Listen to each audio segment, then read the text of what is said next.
जय हिंद, नमस्कार दोस्तों, स्वागत है आपका अपने YouTube channel carets point defence academy में। मैं आपका अपना दोस्त जितेंद्र शर्मा। आपका लगातार प्रश्न आ रहा था कि सर एनरोलमेंट लिस्ट का वीडियो आप प्लीज डालिए, अभी तक किसी ने ऑथेंटिक वीडियोस नहीं डाला है।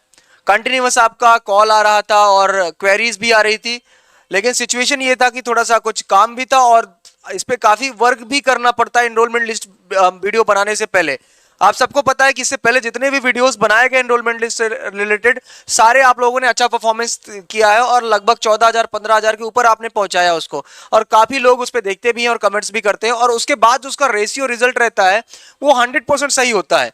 तो वो सब चीजें तो हम साइड में रखते हैं, लेकिन आज जो हम इस वीडियो में लेकर आए हैं आपके लिए, वो एयरफोर्स XY का जो इनटेक रहा 01-2024, जी हाँ, जिसका परीक्षा अभी आप इससे पहले दे चुके हैं, जिसका फिजिकल हो चुका है, मतलब फेज 2 हो चुका है, और साथ ही साथ उसका फिजिकल भी हो चुका है, मेडिकल भी हो चुका है, और PSL अब री मेडिकल वाले बच्चे जो थे उनका भी री मेडिकल समाप्त होने वाला है, मतलब समाप्त तो हो चुका है। अब इनका PSL आएगा और इनका एनरोलमेंट लिस्ट आएगा। तो आखिर क्या कट ऑफ जाएगा, कौन बच्चा इन होगा, कौन बच्चा बाहर होगा, सबसे बड़ा प्रश्न कि कट ऑफ में कितने नंबर ज्यादा जाएगा और नंबर ऑफ वैकेंसीज कितनी थी, पिछली बार कितने बच्चों को इन किया गया, कितने बच्चे मेन लिस्ट में थे, कितने बच्चे स्टैंड बाई में थे, और उसमें कितने भी स्टैंड बाई वाले बच्चे क्लियर हुए हैं। कहीं ना कहीं इतना सारा प्रश्न आपके मन में कंटिन्यूअस बना हुआ है। क्या एयरफोर्स में लड़का और लड़कियों का कट ऑफ एक्स ग्रुप का बढ़ेगा या फिर वाई ग्रुप का बढ़ेगा, और बढ़ेगा तो कितना बढ़ेगा? फेज 2 में क्या SRT इस बार फिर से कंडक्ट होने वाला है? तो ये सारे प्रश्नों के जवाब मैं लेकर आया हूं इस छोटे से संक्षिप्त वीडियो में। तो प्यारे बच्चे, सबसे पहले मैं आपको बताना चाहूंगा, यहां पर लिखा है PSL के बारे में मैं चर्चा करने वाला हूं, एनरोलमेंट लिस्ट के बारे में मैं चर्चा करने वाला हूं, और साथ ही साथ सेफ स्कोर के बारे में चर्चा करने वाला हूं। लेकिन आपको सबसे पहले मैं आपको बताना चाहूंगा कि जब आप इसकी तैयारी करने के लिए आते हो तो सबसे पहले इसका एक लिखित परीक्षा होता है, रिटन एग्जामिनेशन होता है, और जब आपका रिटन एग्जामिनेशन होता है तो आपका ऑनलाइन होता है, कंप्यूटर बेस्ड टेस्ट। लेकिन यहां पर आपको एक्स ग्रुप के वाले बच्चों के लिए 3 सब्जेक्ट पढ़ना पड़ता है। एक होता है फिजिक्स, जो कि नंबर ऑफ क्वेश्चन इसके होते हैं 25 और मार्क्स होता है 25। वही दूसरा सब्जेक्ट होता है इंग्लिश, इसका भी वेटेज अच्छा होता है, 20 क्वेश्चन एंड 20 मार्क्स। साथ ही साथ मैथ्स को लेकर चलते हैं पैरेलल, तो 25 क्वेश्चन 20 मार्क्स, 25 मार्क्स। ओवरऑल देखिए तो 70 क्वेश्चन 70 मार्क्स का रिटन एग्जामिनेशन होता है। वहीं वाई ग्रुप की बात करें तो इंग्लिश तो कॉमन हो गया 20 क्वेश्चन, साथ ही साथ रागा जोड़ देता है कितने क्वेश्चन का, 30 क्वेश्चन, तो 50 क्वेश्चन 50 नंबर का वाई ग्रुप का जाता है। अब आपको बता दें कि कुछ बच्चे ऐसे होते जो एक्स वाई दोनों कॉमन देते हैं।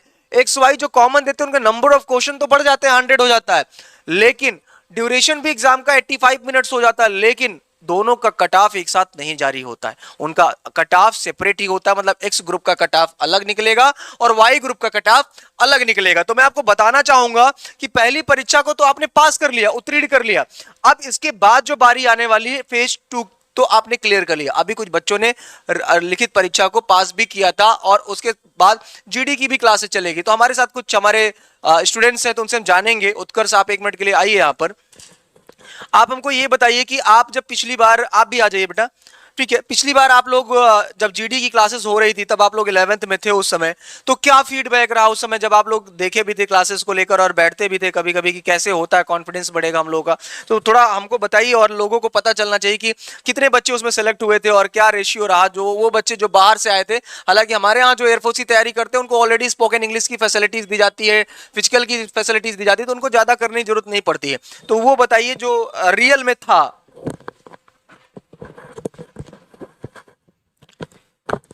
सर, जब मैं 11th में आया था मुझे कम्युनिकेशन प्रॉब्लम काफ़ी ज़्यादा थी, लेकिन स्पोकन क्लासेस रेगुलर अटेंड करने के बाद और बाकी क्लासेस रेगुलर करने के बाद काफ़ी इंप्रूवमेंट मेरे में आया था। और जो GD का बैच था उसमें मोस्ट ऑफ सारे बच्चे लगभग सारे हो गए थे। कुछ रुके थे जिनका मेडिकल में इशू था जो नहीं सही हो सकता था, इस वजह से वो रुके। बाकी सबका जितने भी GD के लिए आए थे मोस्ट ऑफ सारे लोग हो गए थे। उस दिन एक बच्चा भी आया था सेलेक्ट होकर आपकी यस सर। क्लास में गया भी यस था, सर।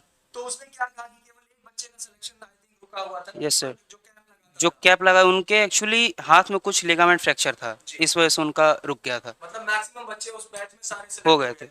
यस तो सर। तैयारी का जो रेशियो था वो कैसा था बच्चों का, आप तो बैठते थे क्लासेस में? काफ़ी परफेक्ट था वो पहले जब नए नए बच्चे आए तो काफ़ी हेजिटेटेड थे, कम्युनिकेशन प्रॉब्लम थी, हर चीज़ में अटकते थे, लेकिन ड्यूरिंग द टाइम काफ़ी वो अच्छे हो गए। फिर वो कॉम्पिटिट भी करते थे। हम लोग की स्पोकन क्लासेस बहुत पहले से थी तो हम लोग तो उस लेवल पे थे, लेकिन वो आए वो काफ़ी, क्योंकि most of us Hindi medium से थे तो उन्हें दिक्कत होती थी कम्युनिकेट करने में, लेकिन यहाँ आने के बाद काफ़ी अच्छा फीडबैक उनका भी था। फिर वो जब एग्ज़ाम पास जब सेलेक्ट हो गए तो फिर वो आए थे, फिर हमें बता रहे थे हर चीज़ की क्या कैसी चीज़ें थी। फिर वो भैया के बारे में बताया जो इनका रुक गया था, हाथ में लिगामेंट फ्रैक्चर था उनका, इस वजह से। आप कुछ से गए, आप भी उस समय पढ़ते और देखते थे, आपको कंटिन्यूअस एक अच्छे स्कॉलर आप लोग हैं क्लासेस के, तो क्या फीडबैक रहा उस पर? सर दरअसल मैं सर सैनिक स्कूल से हूँ और वहाँ पे जो जीडी की लेवल होती है और जो एसएसबी प्रिपरेशन या किसी भी इंटरव्यू की प्रिपरेशन होती है उसके हिसाब से सर हमारी कोचिंग की भी कोई बुरी नहीं थी। हमारी कोचिंग भी कम्पिटिट कर रही थी उसके हिसाब से, और हमारे कोचिंग में हर बच्चे को एकदम एक बराबर मौका दिया जा रहा है, वो कितना भी तेज़ हो या कितना भी कमज़ोर हो, एक साथ मौका दिया और साथ में ले जाया जा रहा था। और जो भैया लोग आए थे जो सेलेक्ट हो चुके थे उनका भी उन लोगों का भी फीडबैक अच्छा था और वो लोग भी अच्छा किए और उन्होंने दिखाया भी एयरफोर्स के इंटरव्यू में कि कैसा प्रदर्शन रहा है।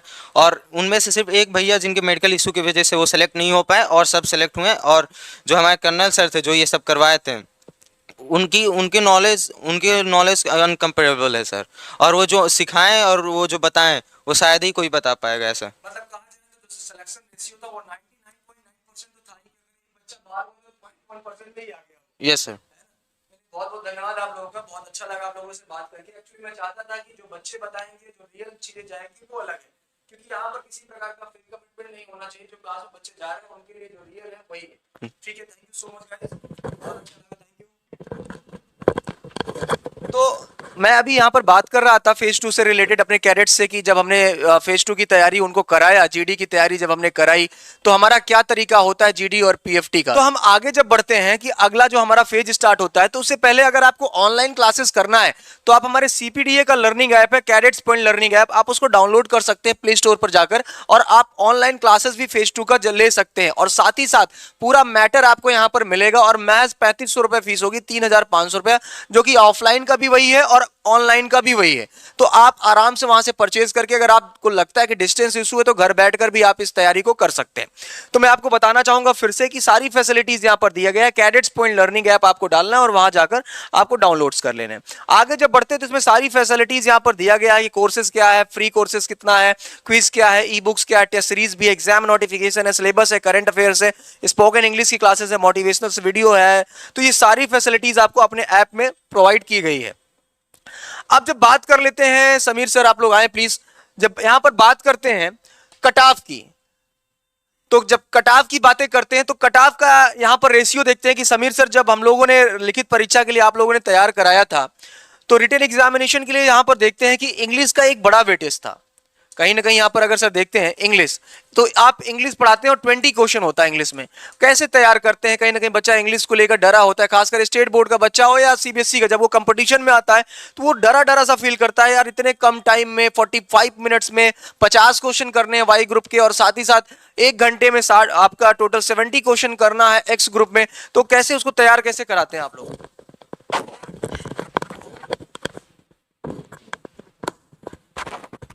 सभी को जय हिंद। एक्चुअली जब बच्चा हमारे पास आता है तो सबसे पहले वो डरा हुआ होता है। डरा हुआ क्यों होता है? उसको ये नहीं पता होता है कि इंग्लिश कितनी आसान है। उसको ऐसा लगता है कि वो इंग्लिश में बहुत ही कमजोर है, और ऐसा रियलिटी भी होता है। लेकिन हमारा काम क्या है, हम टीचर्स हैं और हमारा काम ये होता है कि उसके अंदर का जो फियर है, जो इंग्लिश को लेकर के डर है ना, उसको हटा देना है। वो डर कैसे हटता है? डर हटता है जब हम उसको पढ़ाते हैं और इतना इजी वे में पढ़ाते हैं कि जब वो लड़का खुद क्वेश्चन सॉल्व करने लगता है तब उसके अंदर धीरे धीरे कॉन्फिडेंस बिल्डअप होता है। और उसके बाद जो है हमारा मेन टारगेट सिर्फ 4 मंथ्स का होता है कि हम उसको जो पढ़ाने का काम करें वो सिर्फ 4 महीना करें। उसके बाद का जो टाइम है ना, उसको हम प्रैक्टिस पे लाएं। क्यों? क्योंकि हमारा सिलेक्शन इस वजह से नहीं होता है कि हमने कितना ढेर सारा पढ़ा है। हमारा सिलेक्शन इस बेसिस पे होता है कि हम कितना प्रैक्टिस कर पा रहे हैं। अगर हम प्रैक्टिस में हमारे स्कोर्स अच्छे हो रहे हैं तो जाहिर सी बात है कि आप कोई भी एग्जाम दे रहे हो, ठीक है, उसमें आपका स्कोर अच्छा होना ही होना है। और सबसे बड़ी चीज, इस समय जो क्लासेस चल रही हैं वो एकदम प्रॉपर वे में चल रही हैं, एकदम एग्जाम ओरिएंटेड चल रही हैं। अगर ये आपको रियल में देखना है तो सीपीडी में आइए और देख लीजिए, और हर एक बच्चे से मिलकर पूछ लीजिए आपकी इंग्लिश के बारे में क्या फीडबैक है। और हमारा मेन टारगेट पता है, ये नहीं होता कि नहीं क्या बोलते हैं, बच्चे को सिर्फ इंग्लिश में क्वालिफाई कराओ यार, क्वालिफाई तो खुद से भी पढ़ के कर लेगा यार, फिर आपके यहां आने की क्या जरूरत है। तो मेरा टारगेट ये होता है कि बच्चा जब आए तो इंग्लिश एक स्कोरिंग सब्जेक्ट होता है, तो उसमें कम से कम वो स्कोर अच्छा कर पाए, ठीक है। क्योंकि बाकी में अगर अच्छा करे चाहे ना करे, क्योंकि इंग्लिश में अच्छा करेगा तभी जाकर उसका सिलेक्शन के चांसेस बहुत ज्यादा बढ़ जाते हैं। क्यों? क्योंकि इंग्लिश रियल में जो हम लड़का पहले से पढ़ के आया होता है उसी को पूछता है। तो बस हमारा ये टारगेट होता है कि हम कोशिश उसको ये करें कि वो जो एग्जाम से रिलेटेड उसका जो फियर है, इंग्लिश से रिलेटेड डर है, उस डर को दूर करें, ठीक है। और हम लोग फिलहाल उसी पे काम करते हैं, और इसीलिए हम चाहते हैं हमारे क्लास का बच्चा, मैक्सिमम बच्चे जो होते हैं वो 15 से 20 के बीच में ही कोई मार्क्स आता है उनका, ठीक है। क्योंकि मैं बार बार पहले दिन से ये बोलता रहता हूं कि बेटा देखो इंग्लिश जो है वो बहुत ही इजी सब्जेक्ट है, और दूसरी चीज कि इसमें आपको स्कोर करना है, ठीक है। यही एक स्कोरिंग सब्जेक्ट है। बाकी मैथ्स में आप क्या करोगे, फिजिक्स में क्या करोगे, ठीक है। बाकी एक्स वाई वाले जो है, रागा की बात कर रहा हूं तो रागा में क्या करोगे वो नहीं पता, लेकिन इंग्लिश में आपको स्कोर करना है। मैं दिमाग में पहले से ही डालता रहता हूं और उस तरीके से पढ़ाता भी हूं, प्रैक्टिस पे भी बहुत ज्यादा ध्यान देता हूं, इसलिए ऐसा कर पाते हैं सर। बहुत बहुत धन्यवाद सर।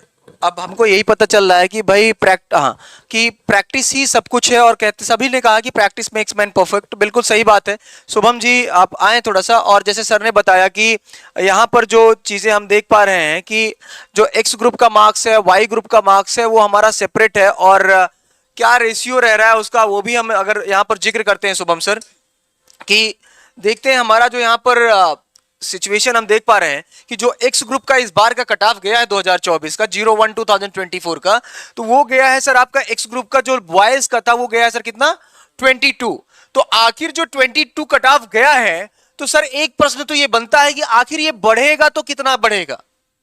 पीएसएल के बाद, जो पीएसएल के बाद लिस्ट आपकी एनरोलमेंट लिस्ट का अभी हम डिस्कस कर रहे हैं कि आखिर पीएसएल की डेट क्या होगी, कितने तारीख को तक आ सकता है पीएसएल का डेट आपका, और एनरोलमेंट लिस्ट कितने तारीख को जारी होगी। तो बने रहेंगे वीडियो में, एक एक पॉइंट आपको हम डिस्कस करेंगे। और अगर वाई ग्रुप का सर बॉयज की ही बात करता हूं 37.75 गया था, तो इसका कितना बढ़कर मैक्सिमम कितना जाएगा। गर्ल्स की बात करता है सर, तो ये गर्ल्स का, बॉयज और गर्ल्स का दोनों का सर यहां पर कॉमन था, एक्स ग्रुप का 22 और 22 था। लेकिन जब वाई ग्रुप की बात करते हैं सर गर्ल्स की, तो 31 था। लेकिन यहां पर थोड़ा सा काफी ज्यादा गैपेज आप देख रहे हैं ना, कि क्योंकि गर्ल्स के लिए नंबर ऑफ वैकेंसीज भी कम होती है और यहां पर बॉयज की नंबर ऑफ वैकेंसीज ज्यादा होती है। तो 37.75 और 31 आपका चला गया वाई ग्रुप में। तो अब आपके दिमाग में ये प्रश्न तो कंटिन्यूअस बन रहा होगा कि आखिर ये तो ठीक है, बॉक्स भर दो सर जल्दी से। बॉक्स भरेंगे, लेकिन थोड़ा सा पेशेंस बनाए रखना, क्योंकि अभी वीडियो में बहुत मजा आने वाला है। क्योंकि अभी मैं इसका निचोड़ निकालने वाला हूं। हमेशा पता है आपको, जितेंद्र शर्मा अगर वीडियो लेकर आता है तो कहीं ना कहीं क्विज जरूर मिलता है और मजा आता है उस वीडियो को देखने में, क्योंकि 100% सटीक रहता है, 100% ऑथेंटिक रहता है, वो आपके सामने लेकर आते हैं। लेकिन थोड़ा सा बात करते हैं कि जब जीडी की बात करते हैं तो ग्रुप डिस्कशन का, तो शुभम सर 1 मिनट का ही समय मैक्सिमम बच्चों को मिलता है। जब विंग कमांडर साहब बैठे होते हैं 1 मिनट के बाद, okay gentleman please please sit down, please sit down. तो जब ये चीजें आती हैं तो 1 मिनट में कहीं ना कहीं बच्चे को 20 सेकंड में अपना इंट्रोडक्शन भी देना होता है, अपना टॉपिक पर भी आना होता है। तो आपको क्या लगता है सर कि बच्चों को प्रिपेयर करने के लिए आप क्लासरूम में कितने बच्चों को बैठाते हैं, और कैसे उनको डिबेट क्लासेस जब चलता, जब आप कर्नल सर के साथ होते हैं तो कैसे करना पड़ता है? जय हिंद एवरीवन। जब मैं आपको जीडी के बारे में बताता हूँ, एयरफोर्स सेकंड फेज में जब हम लोग क्लास में बैठते हैं तो मिनिमम 50 के आसपास हमारे स्टूडेंट्स रहते हैं। तो उसको मैं 25 और 25 में उसको डिवाइड कर, ओके सर, जी सर। उसके बाद उसको मैं 20 में उसको डिवाइड कर देता हूँ। फिर उसके बाद ये भी देखा जाता है कि बहुत सारे बच्चे जो जिनको पता नहीं रहता कि एयरफोर्स सेकंड फेज होता क्या है, बहुत सारे बच्चों को ये भी नहीं पता होता कि सेकंड फेज में होता क्या क्या है। मतलब कि पहले कुछ चीज़ें पहले एयरफोर्स सेकंड फेज से हटा दिया गया है। जैसे कि SRT हमारा हटा दिया गया, सिचुएशन रिएक्शन टेस्ट होता है, उसको हटा दिया गया, जो कि पहले बहुत बार स्टूडेंट्स को प्रॉब्लम होती थी कि उसको टेस्ट नहीं दे पाते थे। तो अब सिर्फ एयरफोर्स सेकंड फेज में जीडी कर दिया गया। जीडी में मीन्स पहले पीएफटी होता है, PFT means physical fitness test पहले उसको कराता है, उसके बाद फिर हमारा जीडी का उसमें जीडी का होता है। जीडी में हम लोग को 1 मिनट का समय दिया जाता है। जब स्टूडेंट्स वहां जाता है तो उसको 1 मिनट का समय दिया जाता है। पहले ये था कि पहले उसको 1 मिनट उसको इंट्रोडक्शन दिया जाता था, अब ये हो गया है कि अब नया रूल जो हो गया है 1 मिनट में उसको अपना जीडी पूरा करना है। मीन्स 1 मिनट उसको अपना इंट्रो भी देना है और जीडी की जो टॉपिक्स हैं उसको भी उसको कंप्लीट करना रहता है। मे बी हम लोग स्टूडेंट को ऐसे तैयार करते हैं कि अपना वो 20 या 25 सेकंड में अपना वो इंट्रो दे ले, उसके बाकी जो 35 सेकंड बचे वो अपना जीडी का टॉपिक क्लियर कर जाए। ऐसा भी तो होता होगा ना कि फिश मार्केट वहां बना देते हैं, बच्चे बोलने ही ना देते। जी सर फिश मार्केट ये बनता है कि 1 मिनट का टाइम मिलता है, तो जो हमारा एसएसएस रहता है तो उसको 1 मिनट हर स्टूडेंट को 1 मिनट देता है। तो अगर वो पहले से हम लोग यहाँ तैयार कराते हैं कि उसको कैसे बोलना है, तो हमारा जो सीपीटीए कोचिंग है हम लोग प्रिपेयर कराते हैं बच्चों को कैसे कॉन्फिडेंटली वहाँ पे बोलना है, कैसे हमको वहाँ पे फाइट करना है। क्योंकि जब हम लोग वहाँ पे सब ग्रुप में डिवाइड हो जाते हैं तो फिश मार्केट बन जाता है। तो उसमें इतनी प्रॉब्लम आती है कि अगर जो बंदा जो स्टूडेंट्स अगर बोल नहीं पा रहा, अपना इंट्रो नहीं दे पा रहा, तो वहाँ से आउट हो जाता है। तो हम जो हमारी जो कोचिंग है सीपीटीए, हम लोग यहाँ पे बच्चों को अच्छे से उसको डेवलपमेंट कराते हैं, कैसे बोलना है, उसका कॉन्फिडेंट लेवल हाई करते हैं, उसको हेजिटेशन जो रहता है उसको हम लोग यहाँ से दूर करते हैं। क्योंकि केयरली अपना अगर जीडी का टॉपिक ना बोल पाए लेकिन अपना इंट्रोडक्शन हो 30 सेकंड में कॉन्फिडेंटली वहाँ पे बोल सकता है।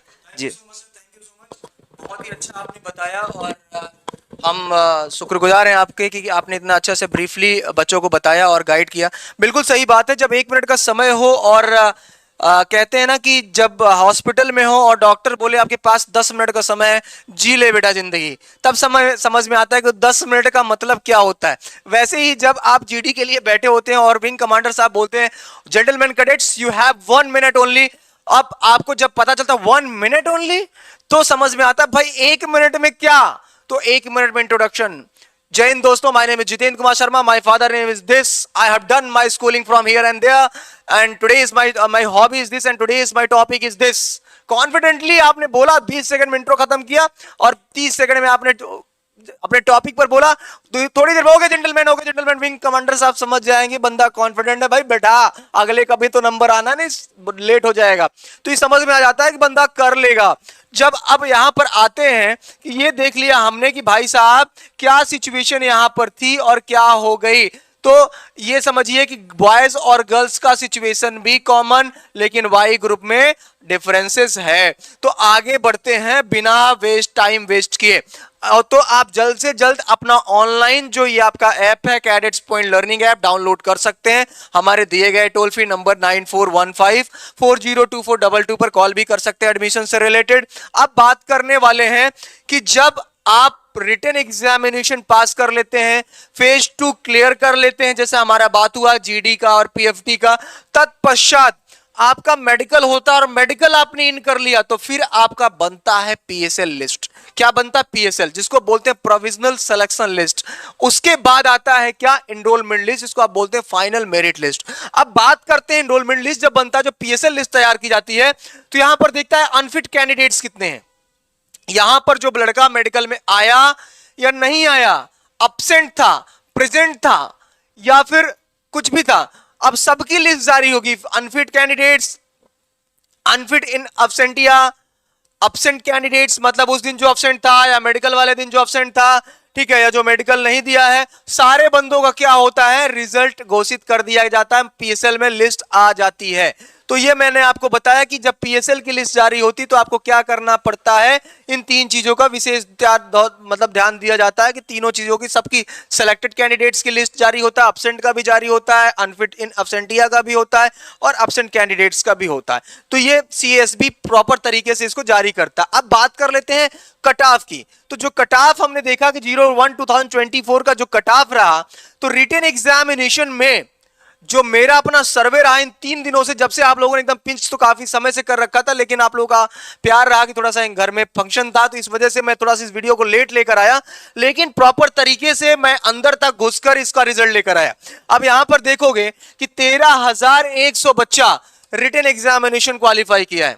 एग्जैक्ट डेटा बता रहा हूं, 13,100 बच्चा आपका रिटन एग्जामिनेशन क्वालिफाई किया है। पार्टिसिपेट कैंडिडेट्स जितने पार्टिसिपेट किए हैं रिटन एग्जामिनेशन में। तत्पश्चात जो फेज 2 में बच्चों ने क्लियर किया है, 8050 बच्चों ने फेज 2 को क्लियर किया। और फेज 2 क्लियर करने के बाद जो मेडिकल फिट हुए हैं या अनफिट हुए हैं, मेडिकल फिट कैंडिडेट्स कितने निकले थे वहां पर 19 तारीख 20 तारीख तक पूरा अनफिट कैंडिडेट्स का री मेडिकल खत्म हो जाएगा, खत्म हो चुका मान लो। तो मेडिकल फिट कैंडिडेट टोटल लगभग 6500 बच्चे आ गए आपका मेडिकल फिट कैंडिडेट्स में। अब ये 6500 बच्चों पर ही एनरोलमेंट लिस्ट जारी होगा और नंबर ऑफ वैकेंसीज बताता है कितना कि 3500 वैकेंसीज है। पिछली बार कितने बच्चे सेलेक्ट हुए, कितने ने रिटन क्वालिफाई किया, कितने ने फेज 2 क्लियर किया, एक एक डेटा एक्यूरेट बताया था और आपने इस बात को माना था कि सीपीडीए में कैडेट्स पॉइंट डिफेंस एकेडमी में जितेंद्र सर का वीडियो देख लो 100% ऑथेंटिक रहता है मेरे बच्चे। तो अब आप ये समझ लो, गांठ बांध लो, मेडिकल फिट और कैंडिडेट्स आपके ये थे। अब कितने बच्चे होंगे और कितना नंबर बढ़ेगा, बने रहेंगे वीडियो में। अगर वीडियो अच्छा लगता है तो प्लीज शेयर जरूर करना दोस्तों के पास, वादा है, कसमें है आपको। अगर वीडियो अच्छा लगता है तो प्लीज शेयर और सब्सक्राइब जरूर करिएगा मेरे बच्चे, ठीक है। चलो आगे जब बढ़ते हैं मेरे बच्चे, देखते हैं यहां पर कि अब मैं इसका लेकर आ रहा हूं कि जब 01/2023 दो इसके पहले वाले कटाप पर थोड़ा सा नजर डालते हैं। जब हम नजरें फोकस करते हैं यहां पर तो देखते हैं कि एक्स ग्रुप में जो टोटल, शुभम सर, हम लोगों ने जो नंबर ऑफ, हम लोगों ने नहीं, जो लिस्ट जारी की गई थी एनरोलमेंट लिस्ट में पिछली बार जो सीएसबी में जारी किया गया था, वो क्या था, सीएसबी ने जारी किया था कि फिट और अनफिट मिला के सर 3270, फिट अनफिट नहीं सर, जो मेन लिस्ट और स्टैंड बाई दो तरीके का लिस्ट जारी किया गया था। मेन वाले तो कंफर्म था भाई इतनी तारीख से ट्रेनिंग शुरू करनी है, स्टैंड बाई वाले टेंशन में थे। तो एक्स ग्रुप में sir total 3270 candidates enrolment list में आए थे। वहीं वाई ग्रुप में देखें तो सर 2154 बच्चे एनरोलमेंट लिस्ट में आए थे। दोनों का ट्रेनिंग सेंटर अलग अलग है। यहां पर देखिए एक्स और वाई का दोनों का कट ऑफ जारी कर दिया, तो दोनों का एक्स का ट्रेनिंग सेंटर अलग है और वाई का ट्रेनिंग सेंटर अलग है। अब जब यहां पर बात कर रहे हैं कि main candidates and stand by candidate, तो ये जो बच्चे आए शुभम सर, ये मेन कैंडिडेट और स्टैंड बाई दोनों के आए। तो टोटल नंबर ऑफ कैंडिडेट्स कितने सेलेक्ट हुए पिछले साल, 5424, 5424 बच्चे ऑन डेटा रिकॉर्ड के अकॉर्डिंग कितने गए सर, इतने गए। अब जब यहां पर जब हम बात कर लेते हैं शुभम सर, तो यहां पर देखते हैं स्टैंड बाई कितने बच्चों को मिला, 750 से लेकर लगभग 800 बच्चों को स्टैंड बाई मिला था। लेकिन कितने बच्चे में दो तरह की लिस्ट होती है, एक मेन लिस्ट तो कंफर्म है, स्टैंड बाई वालों का बुला लिया जाता है लेकिन कंफर्म नहीं होता। लेकिन सर आप यहां पर देखो सेलेक्ट स्टैंड बाई जो बच्चे आए टोटल 180 बच्चों को उस लिस्ट से, मतलब 750 से 800 बच्चों में से केवल कितने बच्चों को लिया गया, 180 बच्चों को लिया गया। तो ज्वाइनिंग कितने बच्चों की हुई टोटल, और 4800 बच्चों की ज्वाइनिंग हुई पिछले साल, 4800 बच्चों की। अब जहां 6500 बच्चा पास हुआ, 5400 बच्चा पास हुआ है, अब वहां पर 4800 बच्चा लिया गया है, तो इसका मतलब मेरिट तो बढ़ेगी, कुछ अंक तो बढ़ेगा। तो जब बढ़ाया गया तो आगे जब यहां पर आगे बढ़ते हैं मेरे बच्चे, तो यहां पर देखिए आप हमारे सोशल मीडिया पर भी जाकर यहां पर आप हमारे साथ कनेक्ट हो सकते हैं, ठीक है। www.cadetspointdefenseacademy.com पर जाकर कनेक्ट हो सकते हैं, ठीक। अब जब हमने इस बार का रिकॉर्ड बनाया, तैयार किया, तो पार्टिसिपेट किया 13100, फेज 2 क्लियर किया 8050 बच्चा, मेडिकल फिट हुआ कितना 6500। अब मेडिकल फिट हुआ कितना, अब इसमें कुछ अपसेंट भी रहेंगे होंगे, कुछ कुछ रहा होगा, तो ये कम हो जाएगा ऑटोमेटिक। अब जैसे कम होगा तो इसका जो हमने रिकॉर्ड निकाला कि कितने नंबर बच्चों के घट सकते हैं, कितने नंबर बढ़ सकते हैं, तो घटने की संभावना तो यहां नहीं है क्योंकि नंबर ऑफ वैकेंसीज बहुत ज्यादा जाके लेके जाएगा इस बार 4900 समथिंग। तो 4900 के अकॉर्डिंग जब ये लेकर जाने वाला है, तो उसके अकॉर्डिंग जो हमने डाटा फाइंड आउट किया है वो किया है, अगर जिस बच्चे का नंबर 22 था या 22 है और वो 26 मार्क्स अगर सिक्योर लेकर आया है, कितने मार्क्स, 26 मार्क्स सिक्योर लेकर आया है, तो मतलब यहां पर अगर देखें बेटा तो +4 नंबर आपका है, तो आप सेफ जोन में हो, गेम खेल गए आप, ठीक है। वहीं अगर गर्ल्स की बात करूं मेरे बच्चे, तो यहां पर देखो कि अगर आपने +3 मार्क्स आपने एक्स्ट्रा लिया है और 25 नंबर अगर आप यहां पर सेफ जोन में है, 25 नंबर आपका है, तो आप सेफ जोन में है। ध्यान देना, +4 number for the boys candidates and +3 marks for the girls candidates, तो ये आप सिक्योर मार्क्स लेकर चले। जब वाई की बात करते हैं सर, तो वाई का तो हमेशा से एक अपना फंड रहा है, नॉर्मल +-1, एक नंबर से ज्यादा कभी बढ़ता ही नहीं, बढ़ाता ही नहीं। तो जब इसकी रिकॉर्ड पे हमें उसके अकॉर्डिंग नहीं जाना, हमें तो डेटाबेस पे जाना है, तब भी डेटाबेस के अकॉर्डिंग +1 कर लीजिए और इक्वल टू यहां पर कर दीजिए 38.75 मार्क्स, क्लियर।